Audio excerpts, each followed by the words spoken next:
नमस्कार, आज की बात में आपका स्वागत है। आज की बड़ी खबर यह है कि राहुल गांधी ने आरएसएस की तुलना दुनिया भर में कट्टरपंथी हिंसा के लिए बदनाम संगठन मुस्लिम ब्रदरहुड से करती है। राहुल गांधी ने इल्जाम लगाया कि आरएसएस मुस्लिम ब्रदरहुड की तरह एक सीक्रेट ऑर्गेनाइजेशन है जो लोकतंत्र की मदद से सत्ता पर काबिज होकर लोकतंत्र को खत्म करना चाहता है। जवाब में आरएसएस ने कहा कि राहुल की बातों से साबित हो गया कि वो विदेशी हैं, इसीलिए विदेश में बैठकर दूसरे देशों की मदद से सत्ता में वापसी के ख्वाब देख रहे हैं। असल में लंदन में चैथम हाउस नाम के थिंक टैंक के एक प्रोग्राम में राहुल ने कहा कि आरएसएस ने भारत की सभी संवैधानिक संस्थाओं पर कब्जा कर लिया है। राहुल ने कहा कि अब हिंदुस्तान में बोलने, सरकार की आलोचना करने और मुद्दों पर बहस करने की आजादी खत्म हो रही है। राहुल ने इल्जाम लगाया कि प्रधानमंत्री नरेंद्र मोदी हिंदुस्तान के लोकतांत्रिक ढांचे को खत्म कर रहे हैं। मोदी मुसलमानों, सिखों और ईसाइयों को दूसरे दर्जे का नागरिक मानते हैं। राहुल ने कहा यह न भारत की सोच है, न भारत की परंपरा है। अब सवाल है कि क्या आरएसएस की तुलना मुस्लिम ब्रदरहुड से करना सही है? क्या वाकई में आरएसएस देश में लोकतंत्र को खत्म करने की साजिश रच रहा है? क्या नरेंद्र मोदी ने भारत के सोशल फैब्रिक को टुकड़े टुकड़े कर दिया है? क्या सच में नरेंद्र मोदी माइनॉरिटीज के लोगों को सेकंड ग्रेड सिटीजन की तरह ट्रीट करते हैं? आज मैं आपको इन सारे सवालों के जवाब देने की कोशिश करूंगा। मैं आपको यह भी दिखाऊंगा कि राहुल गांधी के इन बयानों पर आरएसएस और बीजेपी ने कैसे रिएक्ट किया, और जिस चैथम हाउस में बैठकर राहुल गांधी ने यह सारा ज्ञान दिया वो चैथम हाउस है क्या, उसका बैकग्राउंड क्या है, यह भी मैं आपको बताऊंगा। लेकिन पहले आपको सुनवाता हूं राहुल गांधी ने लंदन में बैठकर आरएसएस के बारे में क्या कहा। RSS is you can call it a secret society.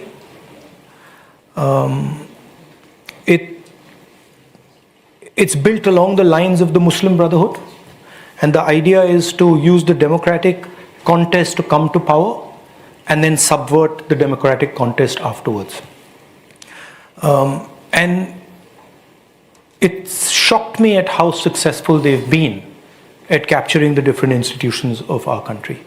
The press, the judiciary, parliament, election commission, all the institutions are under pressure, under threat, and controlled in one way or the other. So the conversation, the voice that was free flowing, the debates, those have all stopped.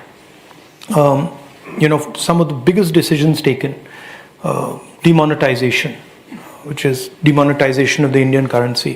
We were not allowed to debate in Parliament. Right? The farmers' bills, where large numbers of farmers were out in the street, we were not allowed a conversation in Parliament. The GST, we were not allowed. When Chinese troops entered our territory, we were not allowed to have a conversation in Parliament. So that stifling made us ask ourselves a fundamental question. How do we communicate with the people of India? अब यहां दो बातें बतानी जरूरी है। पहली तो ये कि ये मुस्लिम ब्रदरहुड क्या है जिसकी तुलना राहुल गांधी ने आरएसएस से की है। मुस्लिम ब्रदरहुड एक कट्टरपंथी सुन्नी इस्लामिक संगठन है जिसकी स्थापना दुनिया भर में शरीयत का राज कायम करने के लक्ष्य के साथ 1928 में हुई थी।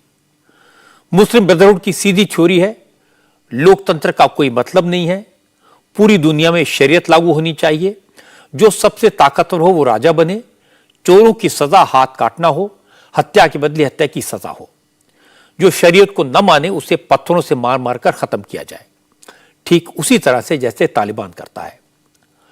ओसामा बिन लादेन और अबू बकर अल बगदादी मुस्लिम ब्रदरहुड को आइडियल मानते थे। दुनिया के कई मुल्कों ने मुस्लिम ब्रदरहुड पर पाबंदी लगा दी थी। पाबंदी लगाने वालों में अरब मुल्क भी शामिल थे। इस तरह के संगठन से राहुल गांधी ने आरएसएस की तुलना क्यों की? अब ये तो वही बता सकते हैं। ऐसा लगा कि न वो आरएसएस को जानते हैं और न मुस्लिम ब्रदरहुड को जानते हैं। राहुल गांधी ने लंदन में जहां बैठकर ये बातें कही वो एक थिंक टैंक है जिसका नाम है Chatham house. Chatham house international मामलों का 100 साल से भी पुराना थिंक टैंक है। अभी पिछले साल चैथम हाउस ने भारत को रूस, टर्की, सऊदी अरब जैसे देशों के साथ रखा था और कहा था कि भारत में लोकतंत्र की हालत कमजोर है। चैथम हाउस ने कहा था कि भारत में माइनॉरिटीज को, खासतौर से मुसलमानों को विरोध जताने का कोई अधिकार नहीं दिया जाता और ब्रिटेन को यह कहकर आगाह किया था कि भारत उसका दोस्त नहीं है। उसी चैथम हाउस ने राहुल गांधी को दुनिया में भारत की बदलती भूमिका पर बातचीत के लिए बुलाया था। राहुल ने चैथम हाउस के प्रोग्राम में उसके एजेंडे को आगे बढ़ाया। क्योंकि चैथम हाउस के प्रोग्राम में राहुल गांधी ने आरएसएस की तुलना मुस्लिम ब्रदरहुड से की, तो जाहिर है आरएसएस ने तीखा विरोध जताया। आरएसएस के राष्ट्रीय मुस्लिम संघ के संयोजक इंद्रेश कुमार ने कहा कि राहुल को देश की जनता ने नकार दिया है। अब वो विदेश में बैठकर दूसरे देशों की मदद से सत्ता में वापसी आने का सपना देख रहे हैं, जो कभी पूरा नहीं होगा। इंद्रेश कुमार आज होली के एक समारोह में हिस्सा ले रहे थे, जिसमें बड़ी संख्या में मुस्लिम और दूसरे समुदाय के लोग भी मौजूद थे। इसी समारोह में इंद्रेश कुमार ने कहा कि लंदन में राहुल ने जो बात कही है, उससे साबित होगा कि राहुल गांधी विदेशी हैं, उनकी सोच भी विदेशी है। इंद्रेश कुमार ने कहा कि आरएसएस राष्ट्र निर्माण में लगा सामाजिक संगठन था, है और रहेगा। किसी के गाली देने से आरएसएस को फर्क पड़ने वाला नहीं है। एक बात पक्की हो गई, लोग ये तो जानते ही थे कि अंग्रेजों ने कांग्रेस को जन्म दिया 1885 में, और आज राहुल ने सिद्ध कर दिया है कि वह हिंदुस्तानी नहीं, विदेशी है और विदेशियों की मदद से वह हिंदुस्तान के अंदर राज करने का सपना ले रहा है, जो बड़ा दुर्भाग्यपूर्ण है, निंदनीय ही नहीं है बल्कि चिंतनीय भी है। इसलिए पूरी कांग्रेस ने और देश ने विचार करना चाहिए, जो देश में हुकूमत के लिए विदेश की मदद ले और उस इंग्लैंड की मदद ले जिससे हमने अपनी आज़ादी प्राप्त करने के लिए लाखों लाख कुर्बानियाँ दी। ये उन सब कुर्बानियों का भी अपमान है, बल्कि मैं कहूँगा राहुल वह अपने बुजुर्गों का भी अपमान कर रहा है, और वो भी इंग्लैंड में बैठकर इंग्लैंड की धरती से भारत के लोकतंत्र को की निंदा करना और भारत में राज करने का षड्यंत्र करना बहुत ही घिनौना और निंदनीय कार्य है। वो उसने नारा तो लगाया था कि वो मोहब्बत की दुकान खोलने जा रहा है, पर लगता है मोहब्बत की बजाय उसने गुस्सा, नफरत और हिंसा की दुकान खोल ली है। पूरा देश ही नहीं, दुनिया जानती है आरएसएस एक पैट्रियोटिक ऑर्गेनाइजेशन थी, है और रहेगी। वह सोशल रिफॉर्म की एक मूवमेंट थी, है और रहेगी। वह एक समाज सेवा का आंदोलन था, है और रहेगा। आर्थिक रूप से सुचिता का प्रतीक है, पारदर्शी है और सबको जोड़ने का काम करता है, ना कि और भेद पैदा करने का काम करता है।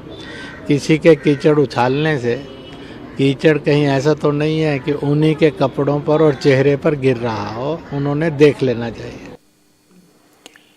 इंद्रेश कुमार ने राहुल को करारा जवाब तो दे दिया, लेकिन इससे राहुल की सेहत पर कोई फर्क नहीं पड़ेगा, क्योंकि राहुल को जो कहना है वो बिना सोचे समझे, बिना तैयारी के कहते हैं, बार बार कहते हैं, बिना रिसर्च के कहते हैं।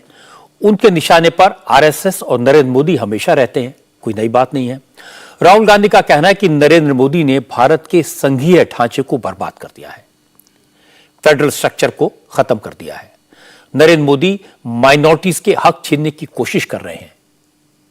और सबसे गंभीर बात उन्होंने कही कि नरेंद्र मोदी ने भारत में माइनॉरिटीज को सेकेंड क्लास सिटीजन बना दिया है। मोदी माइनॉरिटीज को भारत का नागरिक नहीं मानते। राहुल गांधी ने यह कहने की कोशिश की कि भारत में सिखों को, मुसलमानों को, क्रिश्चियंस को बराबर के हक नहीं दिए जाते। In my view, Narendra Modi is destroying the architecture of India.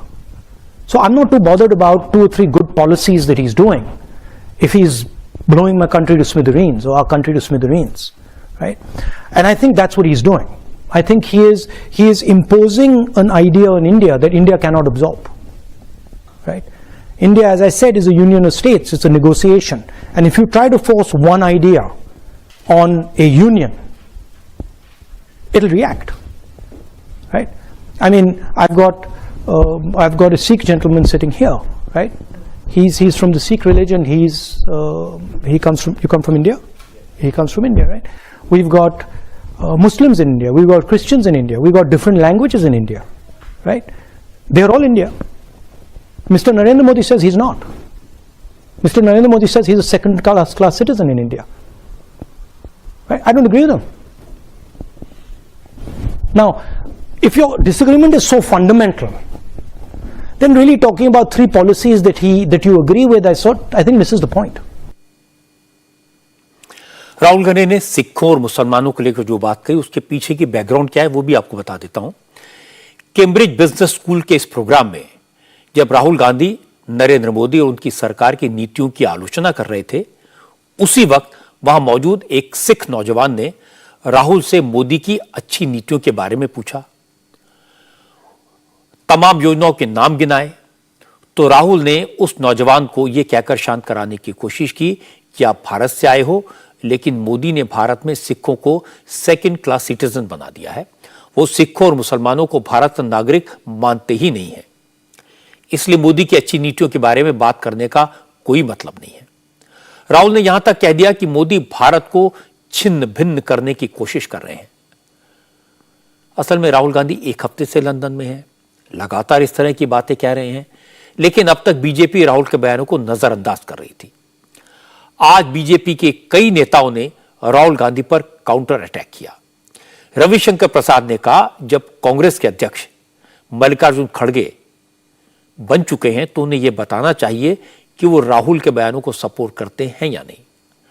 अगर राहुल के बयान से कांग्रेस सहमत नहीं है तो फिर मल्लिकार्जुन खड़गे उनके खिलाफ एक्शन लें। क्या बोल रहे हैं कि भारत में हमें बोले नहीं दिया जाता। अभी देश घूमकर क्या है ना, एकता यात्रा में, अपनी जोड़ो यात्रा में सब जगह बोले, अपशब्द बोले, गाली दिया।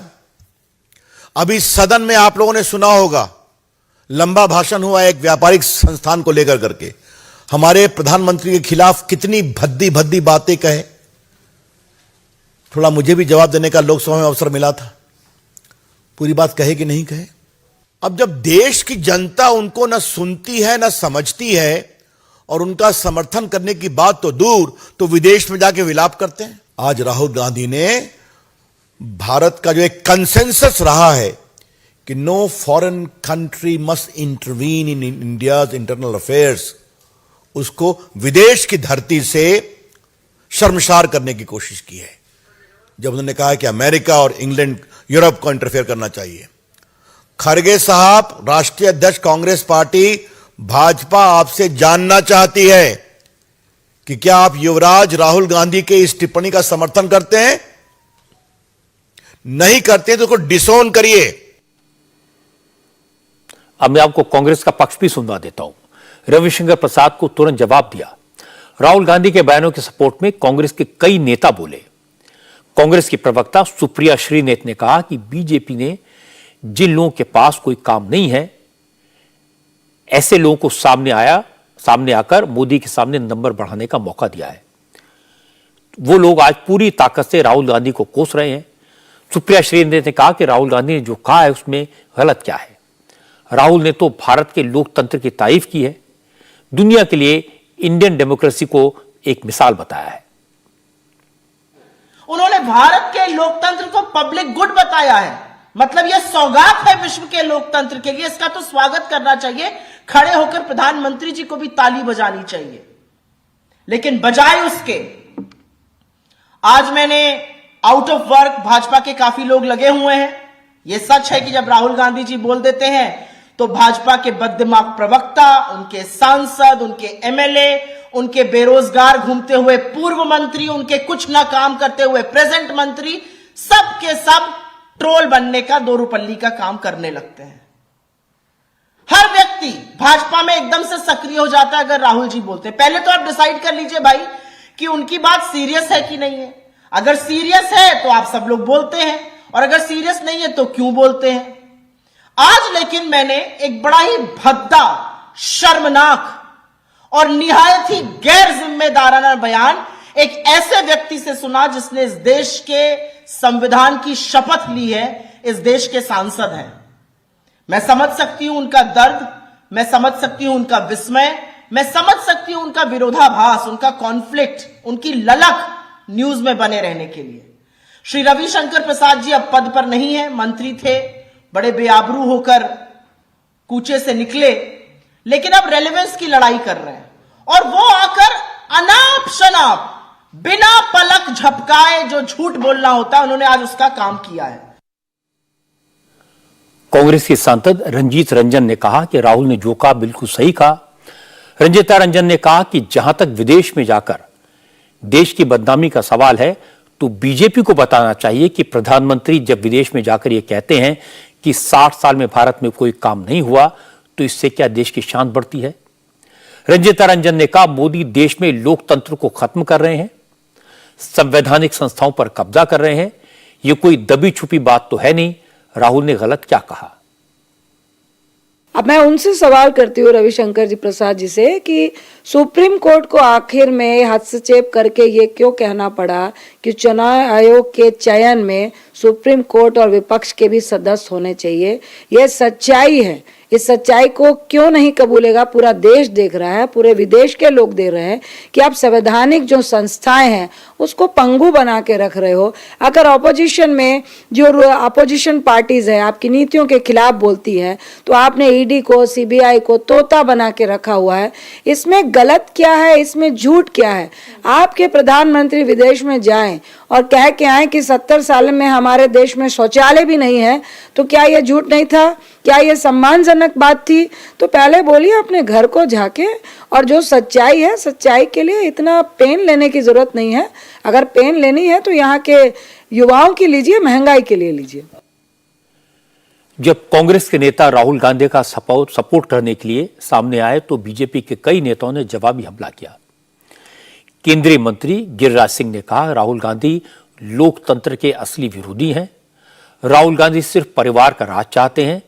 गिरिराज सिंह ने कहा कि जिसकी अपनी पार्टी में लोकतंत्र न हो, वो बीजेपी को उपदेश न दे तो बेहतर होगा।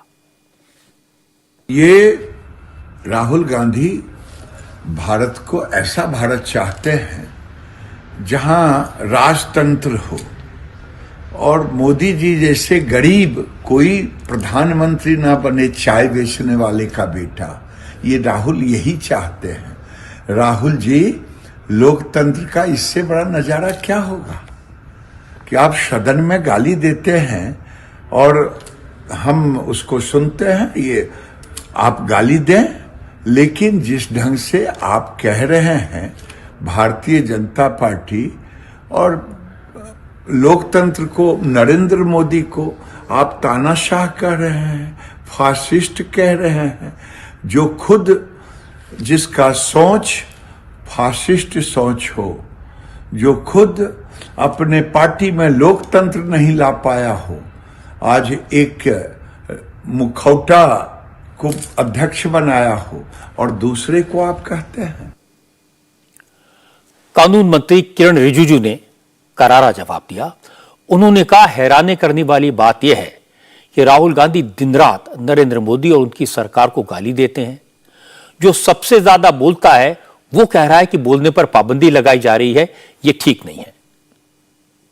चाहे राहुल गांधी जी हो, कोई भी हो, सुबह से रात तक सरकार को गाली देते रहते हैं, मोदी जी को गाली देते रहते हैं, और जो सबसे ज्यादा बोलते हैं वही बोलते हैं कि बोलने नहीं दिया जा रहा है।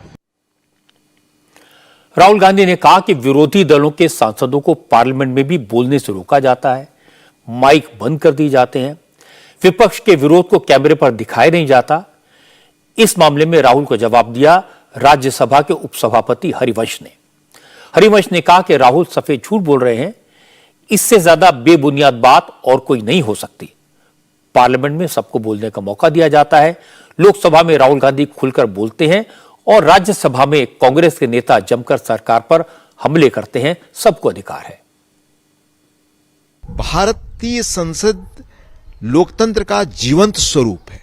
1952 से जिन परंपराओं, जिन नियमों, जिन ट्रेडिशंस, जिन व्यवस्थाओं के तहत संसद चलती रही, आज भी उन्हीं के तहत चल रही है। तो इस तरह की बात कम से कम मेरी जानकारी में नहीं है, और जितना मैं जानता हूं किसी और ने भी संसद के अंदर और बाहर इस तरह की बात कम से कम मेरी जानकारी में नहीं कही। इसलिए जैसा मैंने कहा, नितांत असत्य, बेबुनियाद, आधारहीन, असत्य, गलत, इससे अप्रमाणित, अपुष्ट कोई और बात नहीं हो सकती। लेकिन कांग्रेस के नेता किसी तर्क को सुनने या मानने को तैयार नहीं है। कांग्रेस के प्रवक्ता गौरव वल्लभ ने कहा कि पूरा देश देख रहा है कि जांच एजेंसियों का दुरुपयोग हो रहा है, विरोधी दलों के नेताओं को निशाना बनाया जा रहा है, मोदी लोकतंत्र और संसद पर हथौड़ा मारकर संविधान की बखिया उधेड़ रहे हैं और संवैधानिक संस्थाएं खामोशी से तमाशा देख रही हैं। उन्होंने कहा कि राहुल गांधी ने यही तो कहा है और इसमें गलत क्या है। जब हिडेनबर्ग की रिपोर्ट आती है, क्यों हमारे देश की जो संस्थाएं हैं वो खामोश हो जाती है उस रिपोर्ट पे। जब LIC और स्टेट बैंक का पैसा डूबता है तो क्यों हमारे देश की जो कॉन्स्टिट्यूशनल बॉडीज है वो खामोश हो जाती है। क्या उन जांच एजेंसियों का सिर्फ एक ही दायित्व है कि विपक्षी दलों के नेताओं के घरों पर जाके छापे मारे, उनको गिरफ्तार करें। पिछले 9 साल में 95% जितने राजनीतिज्ञों पे छापे मारे गए, उसमें से 95% विपक्षी दलों के लोग थे। तो मोदी जी ये आप क्या पेश करना चाह रहे हो? लगातार संविधान की बखिया उधेड़ रहे हो, लोकतंत्र के ऊपर हथौड़ा मार रहे हो, पार्लियामेंट्री प्रोसीडिंग्स के ऊपर हथौड़ा मार रहे हो, पार्लियामेंट के डिस्कशन के ऊपर हथौड़ा मार रहे हो। ऐसा क्यों मोदी जी? देश आपसे जानना चाहता। और ये मैं ही नहीं कह रहा, देश के 3 सिटिंग न्यायाधीश ने कहा कि देश में लोकतंत्र खतरे में है, संविधान खतरे में है।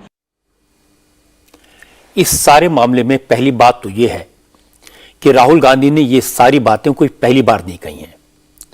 वो RSS के बारे में, नरेंद्र मोदी के बारे में, पार्लियामेंट के बारे में, जुडिशरी के बारे में इस तरह की बातें लगातार कहते रहते हैं। अगर वो ये बातें लंदन में ना दोहराते तो शायद वो इन पर इतनी ज्यादा तवज्जो भी नहीं देता, क्योंकि जो लोग भारत में रहते हैं वो इतना तो जानते हैं कि RSS क्या करता है और क्या कर सकता है।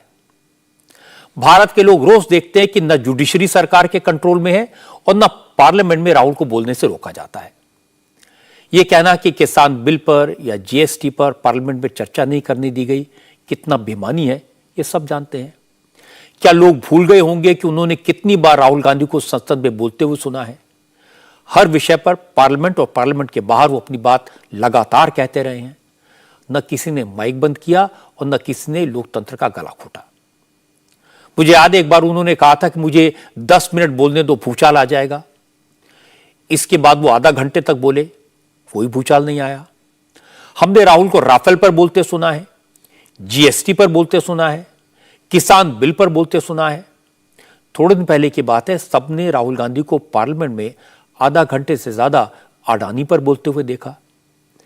अडानी के साथ मोदी की तस्वीरें लहराकर मोदी पर अटैक करते हुए देखा। उन्हें किसी ने नहीं रोका। राहुल जब भी बोलना चाहते हैं, उनकी पार्टी उनका नाम आगे करती है और स्पीकर उन्हें पूरा मौका देते हैं। इसलिए समझना मुश्किल है कि राहुल ने यह क्यों कहा कि संसद में चर्चा नहीं करनी दी जाती, उनकी जुबान बंद कर दी जाती है। या तो वो ये सोचते हैं कि लंदन में उनके सामने जो लोग बैठे थे उन्हें पता नहीं होगा कि असलियत क्या है, इसलिए कुछ भी बोल दो। और हैरानी की बात है कि डिजिटल इंडिया के जमाने में कोई ऐसा कैसे सोच सकता है। लेकिन जो बात सबसे ज्यादा परेशान करने वाली थी वो ये कि जब राहुल ने लंदन के एक प्रोग्राम में एक सिख भाई की तरफ इशारा करके कहा कि मिस्टर नरेंद्र मोदी सिखों को दूसरे दर्जे का नागरिक मानते हैं। मोदी विरोध में राहुल को यह नहीं भूलना चाहिए कि ऐसे बयानों का फायदा भारत विरोधी ताकतें उठाएंगी। ऐसे बयान का इस्तेमाल वो लोग भारत में लोगों की भावनाओं को भड़काने के लिए करेंगे, दुनिया में भारत को बदनाम करने के लिए करेंगे। इसलिए किसी भी नेता को ऐसी बातें कहने से बचना चाहिए। यह सही है कि राहुल गांधी और दूसरे विरोधी दल आजकल सरकार पर जांच एजेंसियों के दुरुपयोग का इल्जाम भी लगातार लगा रहे हैं और उसकी वजह साफ है। जब से नरेंद्र मोदी की सरकार बनी है, तब से करप्शन के केसेस में ताबड़तोड़ एक्शन हो रहा है। आज भी नौकरी के बदले जमीन घोटाले में सीबीआई ने लालू यादव से पूछताछ की। आज सुबह सुबह सीबीआई की टीम दिल्ली में लालू यादव से पूछताछ करने मीसा भारती के घर पर पहुंची। सिंगापुर में किडनी ट्रांसप्लांट कराकर लौटे लालू यादव आजकल अपनी बड़ी बेटी मीसा भारती के घर पर ही रहते हैं। नौकरी के बदले जमीन लेने के केस में सीबीआई के 6 अफसरों की टीम ने 2 राउंड में करीब 5 घंटे तक लालू यादव से पूछताछ की। सीबीआई इस केस में चार्जशीट फाइल कर चुकी है। इसमें लालू यादव के अलावा राबड़ी देवी और मीसा भारती पर भी आरोप लगाए गए हैं।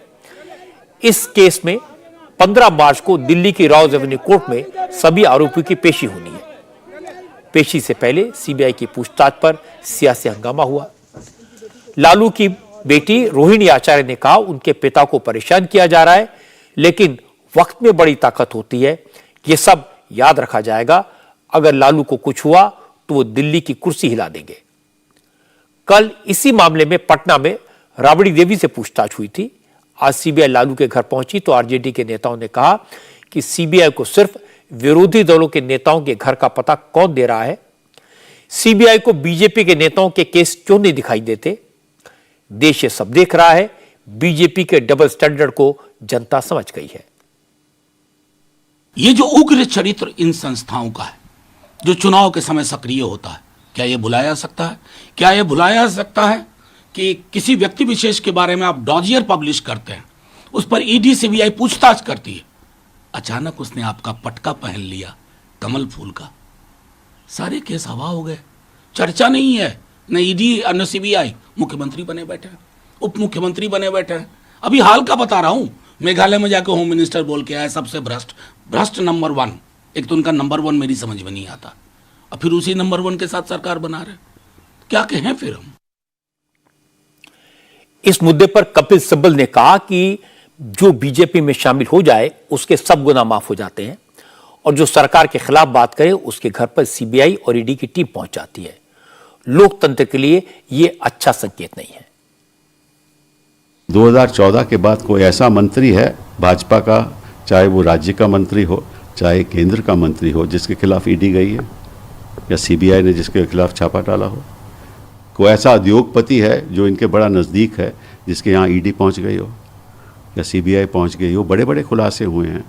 हाँ, कैश पकड़ा गया है उत्तर प्रदेश में, और ऐसे ऐसे लोग जिनके खिलाफ कार्रवाई चल रही थी, चाहे वो असम में हो चाहे वो पश्चिम बंगाल में हो, जैसे उन्होंने भाजपा ज्वाइन कर ली तो उनके सब कार्रवाई बंद हो गई। तो ये बताइए, अगर ऐसा तो नहीं है कि ऑपोजिशन के लोग ही जिसके ऊपर आरोप लग सकता है, ठीक है ना, और आरोप सिद्ध है या नहीं है ये तो कोर्ट तय करेगी। लेकिन आप इस इंस्ट्रूमेंट के द्वारा, ईडी के द्वारा, सीबीआई के द्वारा एक तो भय पैदा करना चाहते हो, दूसरा जनता को ये बताना चाहते हो कि देखो विपक्षी दल बड़े भ्रष्ट हैं, तीसरा आप कहना चाहते हो कि अगर कोई आवाज उठाएगा तो हम उनके पीछे सीबीआई या ईडी भेज देंगे। लेकिन बीजेपी ने सारे आरोपों को खारिज कर दिया। बिहार बीजेपी के अध्यक्ष संजय जायसवाल ने कहा कि लालू के खिलाफ केस नरेंद्र मोदी की सरकार के वक्त नहीं हुआ, बीजेपी के किसी नेता की शिकायत पर नहीं हुआ। लालू के खिलाफ शिकायत जेडीयू के अध्यक्ष ललन सिंह ने की थी, और जब केस दर्ज हुआ उस वक्त डॉक्टर मनमोहन सिंह की सरकार थी। इसलिए अगर सवाल पूछते हैं तो कांग्रेस और जेडीयू से पूछने चाहिए। यह केस ललन सिंह ने लालू यादव पे करवाया था। 1 साल तक मनमोहन सिंह इसको अवॉइड करते रहे थे हम, लेकिन ललन सिंह जी के लगातार मेहनत और प्रयास के बाद इन सब चीज़ों पे जांच हुई और कांग्रेस के सरकार में लालू यादव जेल गए। अगर तेजस्वी जी को कुछ पूछना है तो वह जदयू के राष्ट्रीय अध्यक्ष से पूछें कि मेरे पिताजी के खिलाफ ये जो सारे कागज आपने मनमोहन सिंह को दिए थे, क्या ये फर्जी थे? यह लालू जी के कुकर्मों का हाथ है। लालू जी ने जो चारा घोटाला किया, लालू जी आदतन घोटालेबाज हैं, और यह सब जो कुछ भी हुआ है यह लालू जी के कर्मों का फल है। लालू यादव के परिवार की बात तो सही है कि लालू काफी बीमार हैं। वो अभी भी किडनी ट्रांसप्लांट करवा के लौटे हैं। डॉक्टर्स ने उन पर काफी पाबंदियां लगाई हुई हैं। ऐसे में उनसे पूछताछ कुछ दिन बाद होती तो बेहतर होता।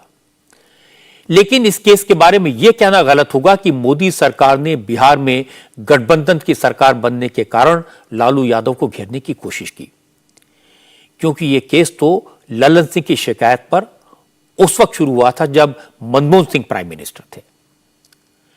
लेकिन ये सब सियासी बातें हैं।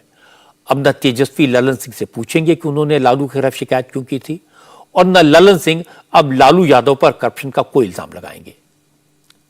अब ललन सिंह भी कहेंगे कि लालू के साथ ज्यादती हो रही है, क्योंकि ये सब अब एक साथ है। अब कोई नहीं कहेगा कि सरकार जांच एजेंसियों का दुरुपयोग कर रही है। यह बात आज अरविंद केजरीवाल ने कही। शराब घोटाले के केस में जेल पहुंचे मनीष सिसोदिया को केजरीवाल ने कट्टर ईमानदार और क्रांतिकारी नेता बताया। केजरीवाल ने कहा कि मनीष सिसोदिया और सत्येंद्र जैन मोदी सरकार के जुल्मों से डरने वाले नहीं हैं।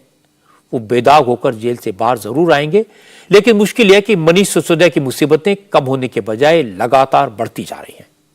7 दिन तक वो सीबीआई के सवालों का सामना करते रहे और आज जेल में ईडी 2 आरोपियों को लेकर मनीष से पूछताछ करने पहुंच गई। ईडी की टीम ने लिकर स्कैम के केस में 2 आरोपियों का मनीष सिसोदिया के सामने खड़ा करके आमना सामना करवाया, सामने बैठाकर करीब 6 घंटे तक पूछताछ की। पता यह लगा कि अब ईडी लिकर स्कैम में साउथ ग्रुप के रोल की जांच कर रही है। ईडी ने हैदराबाद के बिजनेसमैन अरुण पिल्ले को गिरफ्तार कर लिया है। पिल्ले की कई प्रॉपर्टीज को अटैच कर लिया गया है। पिल्ले के बारे में कहा जा रहा है कि वो तेलंगाना के मुख्यमंत्री के चंद्रशेखर राव की सांसद बेटी के कविता का फ्रंटमैन है। एक तरफ ईडी इस मामले में एक्शन में दिख रही है, तो दूसरी तरफ सीबीआई भी सिसोदिया पर शिकंजा कस रही है। सीबीआई की एंटी करप्शन यूनिट ने आज सिसोदिया के पीए देवेंद्र शर्मा से सवाल जवाब किए।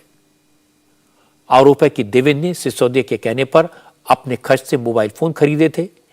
इन फोन्स का इस्तेमाल सिसोदिया लिकर पॉलिसी के ड्राफ्ट को लेकर हो रही बातचीत के लिए कर रहे थे।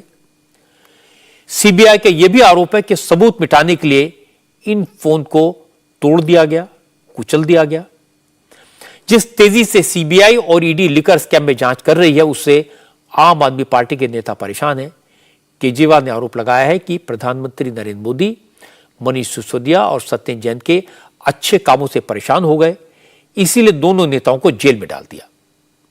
लेकिन आंदोलन से निकले उनकी पार्टी के दोनों नेता दमन से घबराएंगे नहीं, डरेंगे नहीं, बेदाग होकर वापस आएंगे।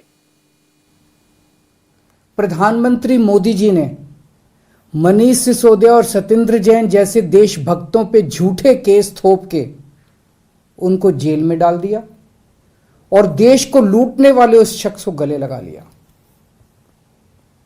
आज मैं बेहद चिंतित हूं। मनीष और सत्येंद्र की गिरफ्तारी को लेकर नहीं। मनीष सिसोदिया और सत्येंद्र जैन बहुत बहादुर हैं, देश के लिए जान भी दे सकते हैं।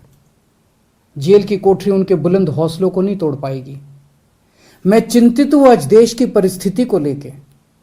जिस देश के प्रधानमंत्री लोगों को अच्छी शिक्षा और अच्छा इलाज देने वालों को तो जेल में डाल दें और देश को लूटने वालों का साथ दें, उस देश की स्थिति बहुत चिंताजनक है। वहां आम लोगों के लिए काम करने वाला और उनकी सुनवाई करने वाला कोई नहीं बचता। केजरीवाल ने बीजेपी पर हमला किया तो बीजेपी ने पलटवार किया।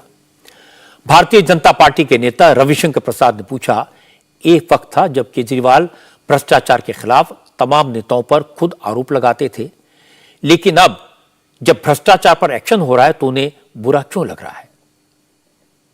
मुझे सबसे आश्चर्य स्वनामधम केजरीवाल जी की टिप्पणी देख करके हुआ। अन्ना हजारे के शिष्य सर्टिफिकेट देते थे ना ईमानदारी का, याद है ना आपको? आज वो भी डिफेंड कर रहे हैं। एक बात मैं कहना चाहूंगा, जितने लोग आरोप लगाते हैं वो सबको कोर्ट से रिलीफ मिली क्या? जेल गए कि नहीं गए? चाहे वो शिवसेना के नेता हो, चाहे आरजेडी के नेता हो, चाहे मनीष सिसोदिया हो, चाहे सत्येंद्र जैन हो, ये सब जेल गए कि नहीं गए? सबका बार बार बेल प्ली रिजेक्ट हुआ कि नहीं हुआ?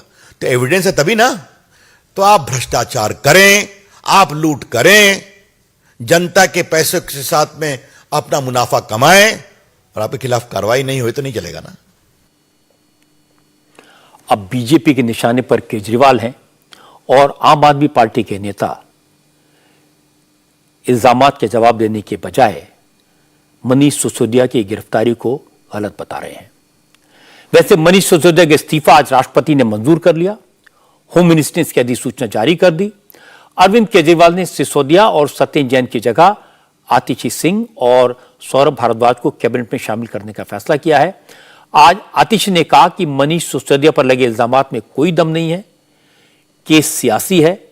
दिल्ली सरकार के कामों से घबराकर केंद्र सरकार ने सारी जांच एजेंसियों को आम आदमी पार्टी के नेताओं के पीछे लगा दिया है। बिना किसी सबूत के एक्शन हो रहा है। देखिए, भारतीय जनता पार्टी की केंद्र सरकार के पास तमाम जांच एजेंसियां हैं। सीबीआई है, ईडी है, दिल्ली पुलिस है, इनकम टैक्स डिपार्टमेंट है, और उन्होंने सब अपनी एजेंसियों को आम आदमी पार्टी और उनके नेताओं और मंत्रियों के पीछे लगा दिया है। अभी तक 1 रुपए के भ्रष्टाचार का सबूत सीबीआई को, ईडी को नहीं मिल पाया है। और सीबीआई और ईडी के अफसर खुद परेशान हैं। उन्हें पता है कि कोई घोटाला नहीं हुआ है, लेकिन उन पर केंद्र सरकार का, भारतीय जनता पार्टी का दबाव है, और उस दबाव की वजह से उन्हें पता है कि उन्हें आम आदमी पार्टी के नेताओं को, मंत्रियों को, विधायकों को फंसाना है। और इसी दबाववश मनीष जी भी जेल में है, सत्येंद्र जी भी जेल में है, और मनीष जी के पीए से पूछताछ भी हो रही है। लेकिन दिल्ली विधानसभा में विपक्ष के नेता रामबीर सिंह विदुड़ी ने कहा कि आम आदमी पार्टी के नेताओं के बयानों से कोई फर्क नहीं पड़ता। अगर बिना सबूत के एक्शन हो रहा है तो फिर केजरीवाल कोर्ट क्यों नहीं जाते। रामबीर सिंह विदुड़ी ने कहा, अगर एजेंसियां गलत कार्रवाई कर रही हैं, अगर सिसोदिया और सत्येंद्र जैन ने कुछ नहीं किया तो उन्हें कोर्ट से जमानत क्यों नहीं मिल रही। जिन्होंने दिल्ली को बेदर्दी के साथ लूटा है, एजेंसीज उनके खिलाफ कड़ी से कड़ी कार्रवाई कर रही हैं, और यदि इनको ये लगता है कि एजेंसीज उनके साथ जस्टिस नहीं कर रही है, न्याय नहीं कर रही है, तो कोर्ट का दरवाजा इनके लिए खुला हुआ है। बार बार इन्होंने कोर्ट का दरवाजा खटखटाया है, लेकिन कोर्ट ने इनको किसी तरह की राहत देना मुनासिब नहीं समझा है। इसका मतलब ये है कि एजेंसीज का जो एक्शन है वो पूरी तरह से जस्टिफाइड है। एक बात तो माननी पड़ेगी, परिस्थिति कैसी भी हो, केजरीवाल और उनके साथी बयानबाजी में माहिर हैं। शब्दों की जादूगरी से, अपने तर्कों से बाजी पलटने की कोशिश लगातार करते रहते हैं।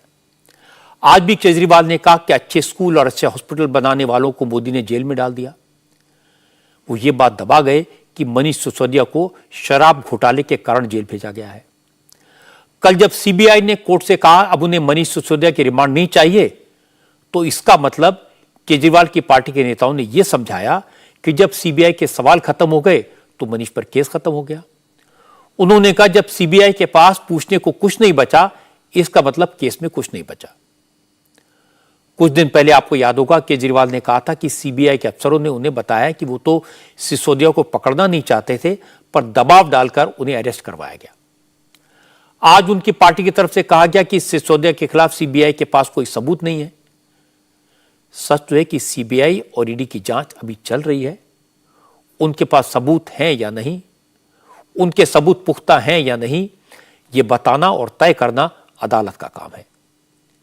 जिस पर इल्जाम है वो विक्टिम भी हो, वो वकील भी हो, और वो जज बनकर फैसला भी सुनाए, ऐसा कैसे हो सकता है।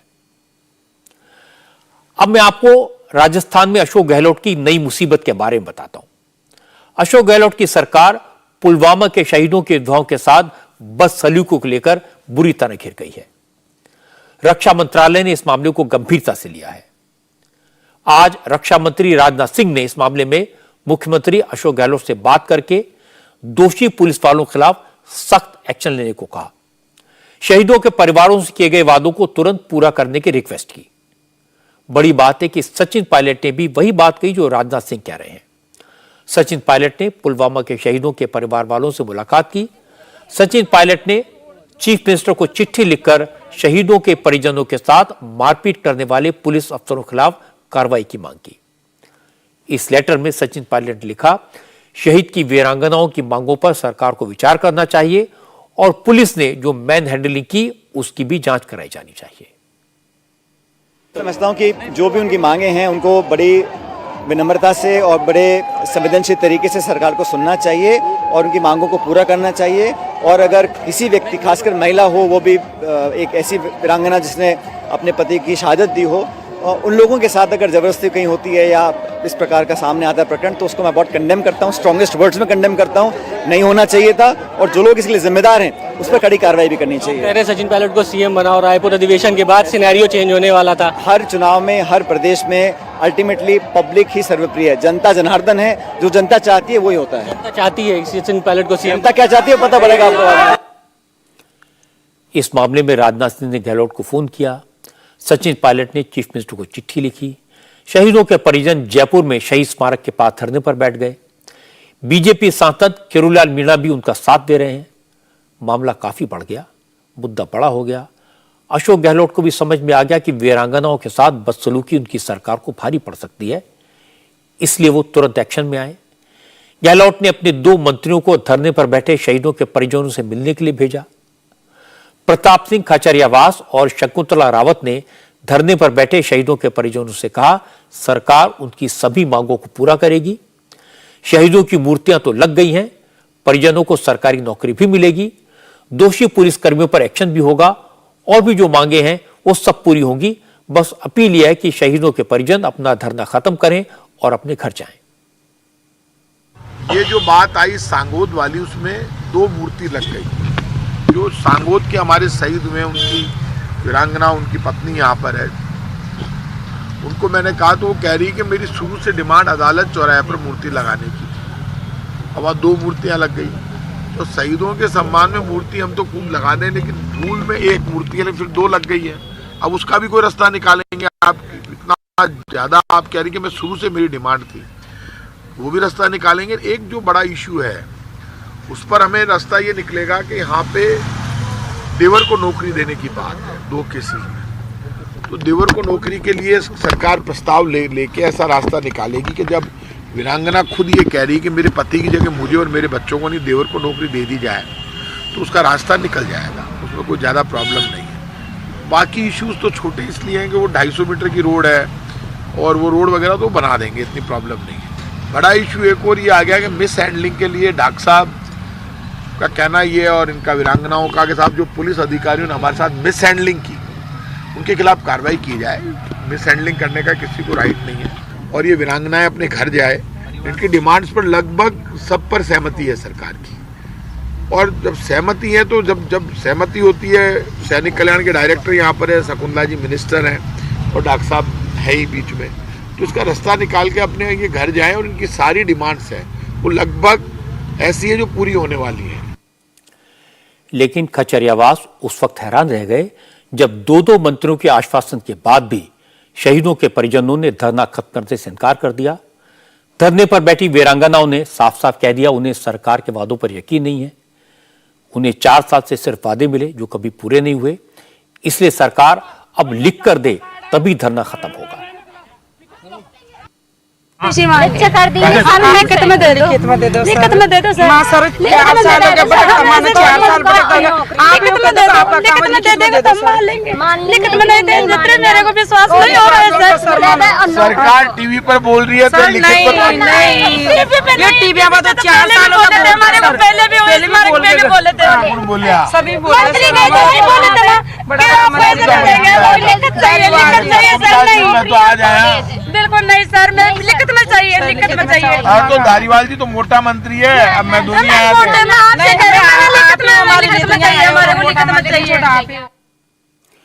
इस मामले की थोड़ी बैकग्राउंड आपको बता देता हूं। दरअसल पुलवामा आतंकी हमले में शहीद हुए सैनिक की पत्नी के साथ पुलिस की बदसलूकी का यह मामला शनिवार यानी 4 मार्च का है।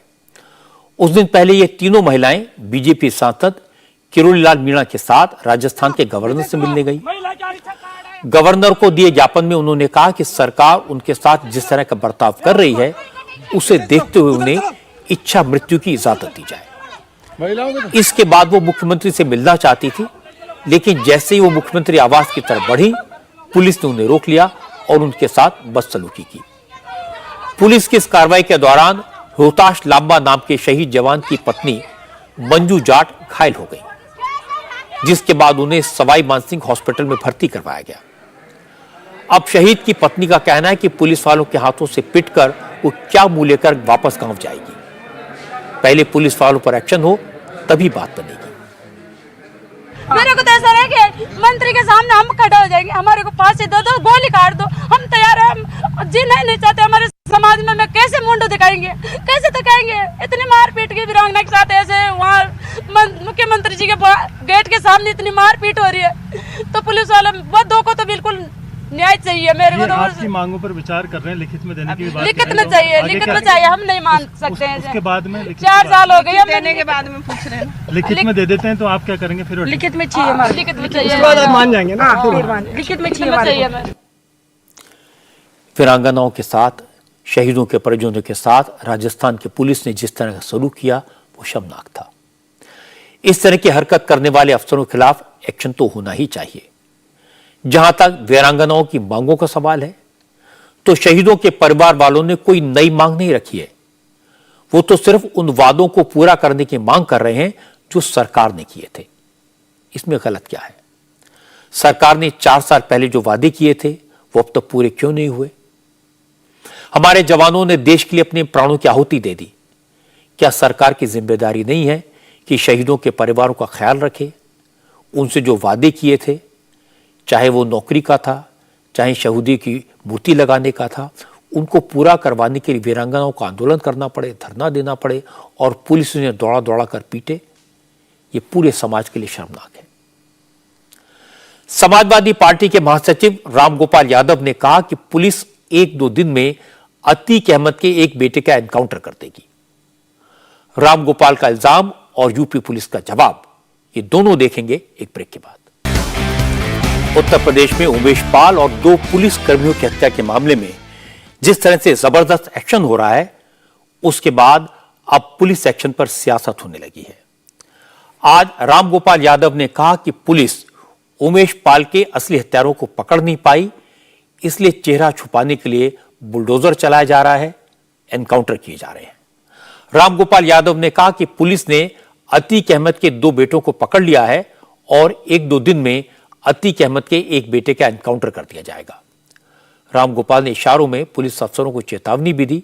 उन्होंने कहा कि पुलिस अभी तो सरकार के प्रेशर में फर्जी एनकाउंटर कर रही है, लेकिन सरकार बदल जाएगी तो जांच होगी और तब नेता नहीं अफसर ही फंसेंगे।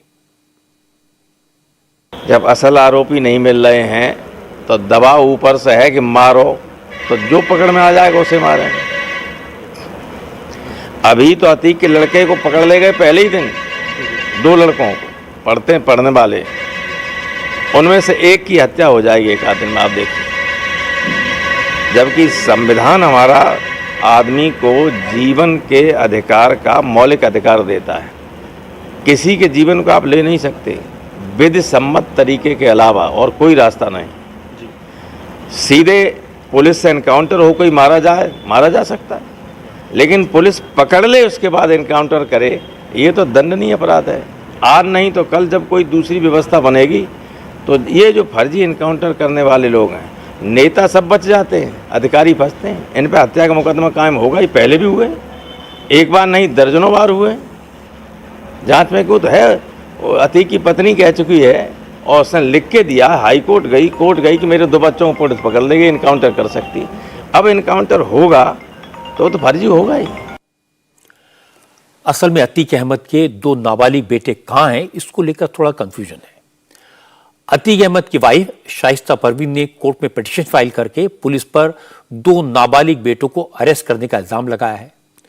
पुलिस ने कोर्ट को बताया कि अतीक के बेटे रेड के दौरान मिले थे, लेकिन पुलिस ने उन्हें बाल सुधार गृह भेज दिया। इसके बाद अतीक की वाइफ ने फिर कोर्ट में अपील की, कहा कि पुलिस झूठ बोल रही है, उसके दोनों बेटे बाल सुधार गृह में नहीं मिले। इसके बाद आज रामगोपाल यादव ने अतीक के बेटे के एनकाउंटर की आशंका जताई, इसलिए मामला और गंभीर हो गया। हमारी संवाददाता रुचि कुमार ने इस मामले पर यूपी की ADG law and order Prashant Kumar से कुछ सवाल पूछे।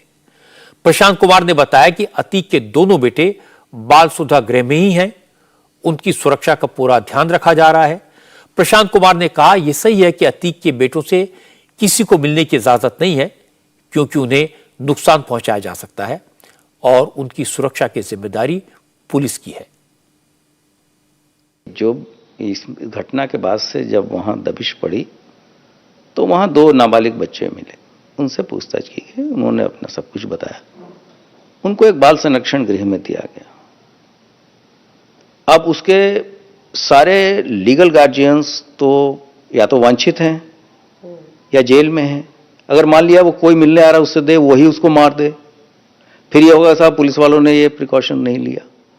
अगर माननीय न्यायालय को पुलिस ने इन्फॉर्म किया है तो माननीय न्यायालय को ही बताने की जिम्मेदारी है, और हम किसको बताएंगे। और जब उन्होंने रिपोर्ट भेजी है तो बच्चे जरूर होंगे, उनका इन्वॉल्वमेंट होता तो पुलिस बाल संरक्षण गृह में क्यों भेजती। प्राइमा फेसाई बाद में क्या किस चीज की बातें होती हैं वो मैं नहीं बता सकता, क्योंकि इतने विवेचना के फाइनल डिटेल्स मुख्यालय पर नहीं होते। लेकिन ये मैं आपको आश्वस्त करना चाहूंगा कि जो पुलिस ने माननीय न्यायालय को बताया है वो 100% सही है। कहा जा रहा है कि एक बच्चा जो नाबालिग है, 2 बच्चे हैं, उनमें से एक का भी एनकाउंटर कर दिया जाएगा। नहीं, ये तो पुलिस वालों ने तो किसी ने नहीं कहा। इस तरह की बातें ये अपनी कोरी कल्पनाएं हैं, लोग अपनी अपनी बातें कह रहे हैं। और इसमें कोई कह रहा है यहाँ चले गए, वहाँ चले गए, ये सब चीज़ों के बारे में मेरा कुछ भी कमेंट करना या कोई राजनीतिक बयान पे टिप्पणी करना अधिकारी के लिए उचित नहीं है। मैं केवल अपनी बात वहाँ तक रेस्ट्रिक्ट करना चाहूँगा कि पूरी तरीके से निष्पक्ष और न्यायिक कार्रवाई होगी। ये एक बड़ी घटना है और इसमें कोई भी व्यक्ति जो इन्वॉल्व रहा है साजिश में या करने में, हम सबको कानून के दायरे में लाएंगे। इसके बाद प्रशांत कुमार ने फर्जी एनकाउंटर के आरोप पर भी जवाब दिया। प्रशांत कुमार ने कहा, आरोप तो कोई भी लगा सकता है, सियासी बयान कोई भी दे सकता है, इस पर वो कुछ नहीं कहेंगे, लेकिन जो लोग इस तरह की बातें कहते हैं उन्हें पता होना चाहिए कि देश में कानून का राज है, पुलिस कानून से ऊपर नहीं है। प्रशांत कुमार ने कहा कि एनकाउंटर करके पुलिस का काम खत्म नहीं होता, जुडिशियल इंक्वायरी होती है, मैजिस्ट्रेट जांच करता है, ह्यूमन राइट कमीशन को भी जवाब देना होता है। आप विक्टिम के साइड से पूछे तो करें साहब बहुत अच्छा हुआ। अगर आप विक्टिम के साइड से देखें, जिसके यहाँ के आदमी मरा है या हमारे 2 सिपाही मरे हैं, ये तो नहीं हो सकता कि आप घटना भी करिए और नैरेटिव भी चलाएं और आप विक्टिम कार्ड भी खेलें।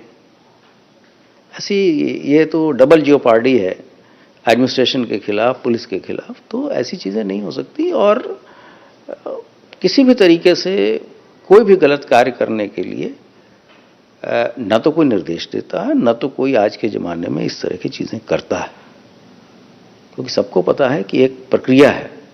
अगर कोई मुठभेड़ होती है तो एक टाइम बाउंड मैनर में सभी, जैसे NHRC है, स्टेट ह्यूमन राइट कमीशन है, कोर्ट्स हैं, सबको सूचनाएं देनी पड़ती हैं। मैजिस्ट्रियल जांचें होती हैं, जुडिशियल जांचें होती हैं, इन्वेस्टिगेशन होता है, फिर ट्रायल होता है।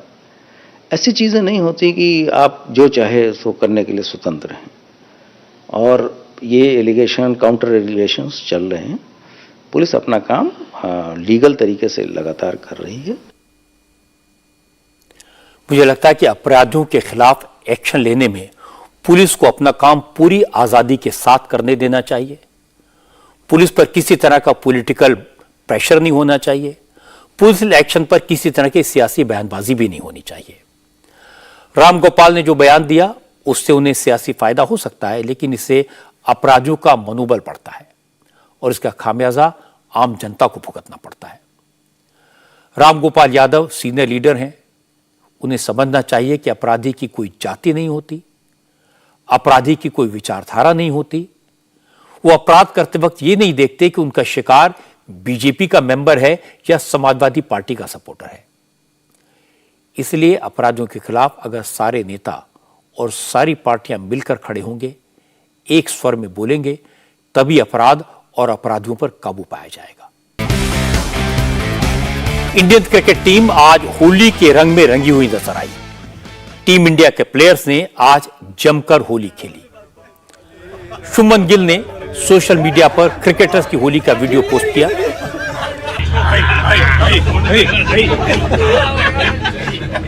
अच्छा तू ले रहा है सबका फेस ले रहा आज की बात में इतना ही। आप सबको होली की बहुत बहुत शुभकामनाएं। पूरे जोश और उमंग के साथ होली मनाएं, लेकिन दो बातों का ख्याल रखें। केमिकल वाले रंगों का इस्तेमाल न करें, और जो लोग होली खेलना न चाहें उनके ऊपर जबरदस्ती रंग न डालें, क्योंकि इससे रंग में भंग पड़ सकता है।